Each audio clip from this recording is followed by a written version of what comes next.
estás? Buenas tardes. ¿Cómo estás, Darío? Buenas tardes, un gusto saludarte, como siempre, a ti y a tu auditorio. Oye, pues escuchábamos y leíamos al líder de la fracción parlamentaria del PRI en la Cámara de Diputados hablar de modificaciones a lo que es la reforma original que mandó el presidente López Obrador sobre reforma eléctrica el año pasado. Sí, yo creo que es clave lo que estás diciendo, Darío, y bueno, para nuestro auditorio todos sabemos que los foros de discusión de la reforma eléctrica ya finalizaron el pasado 28 de febrero. Y a raíz de eso ha habido declaraciones de dos líderes parlamentarios que son clave para el procesamiento de esta reforma. Y el primero efectivamente es el PRI, y el PRI ya había venido declarando desde hace algún tiempo que no hay clima político para discutir la reforma eléctrica en este momento y que habrá que esperar para, ojo, después de las elecciones de verano. Pero últimamente declaró algo muy importante, y es que pasó de alguna manera la pelota del otro lado y añadió que es importante que la reforma eléctrica se modifique antes de procesarse, y dio unos requisitos. Y esos requisitos son muy importantes. Dijo que a raíz de los foros, lo que se recogió fue que la nueva propuesta que pongan sobre la mesa para ser discutida debe de no eliminar los organismos autónomos, apuntalar la transición energética, no causar consecuencias internacionales para México y diversificar las fuentes de energía. Evidentemente no están hablando, Darío, de esta reforma constitucional. Por otro lado, el líder parlamentario de Morena declara recientemente que ya están listos para discutir en cualquier momento y que ya están trabajando en cambios sobre la reforma, y que estos cambios se centran en apuntalar la parte de derecho humano de la energía eléctrica y unos incentivos para la compra de vehículos eléctricos en la ley de impuestos sobre la renta y en la ley del IVA. Si te das cuenta, Darío, estamos jugando fútbol en canchas diferentes, ¿no? Parece ser que ahí no es un diálogo, sino más bien declaraciones. Y me parece que hay que describir qué pasa en la Cámara, porque la Cámara de Diputados, para nuestro auditorio, es matemáticas. Si tienes los votos, pasa; si no tienes los votos, no pasa. En el Senado, para pasar una reforma constitucional hoy, el partido mayoritario tiene 75 votos. Necesita 85 para tener 2/3 partes. En el Congreso, Darío, tiene 277, necesita 56 más. Eso es bastante. Hay solamente una fracción parlamentaria que le puede dar esos votos. Y esa fracción parlamentaria, evidentemente, es el PRI.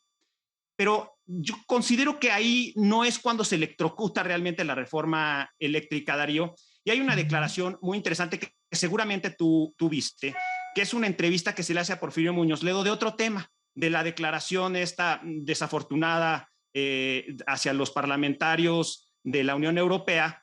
Y cuando le preguntan qué pasó, él utiliza una frase muy interesante y dice: es que el lenguaje es efectista, emocional y enfocado totalmente hacia la popularidad. Y eso nos sirve para analizar qué fue lo que electrocuta realmente a la reforma eléctrica, Darío. Política pública que no es popular en esta administración no tiene el empuje.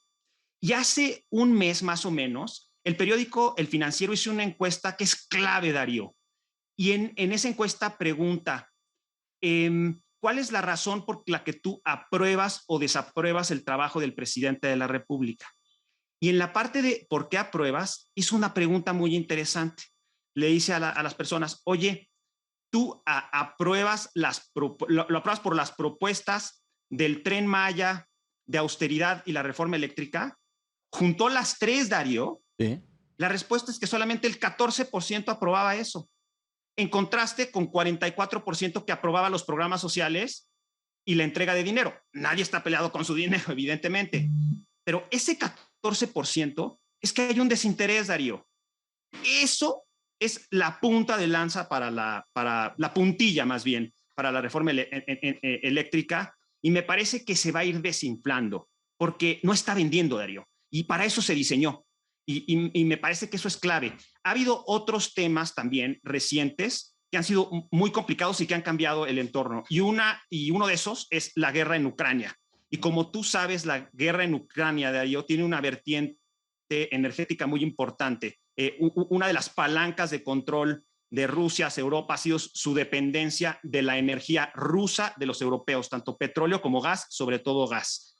Me parece que eso cambió también totalmente la ecuación para lo que se puede significar consecuencias internacionales de la reforma eléctrica, porque a quien estaría afectando sería a Canadá, a Estados Unidos y a Europa.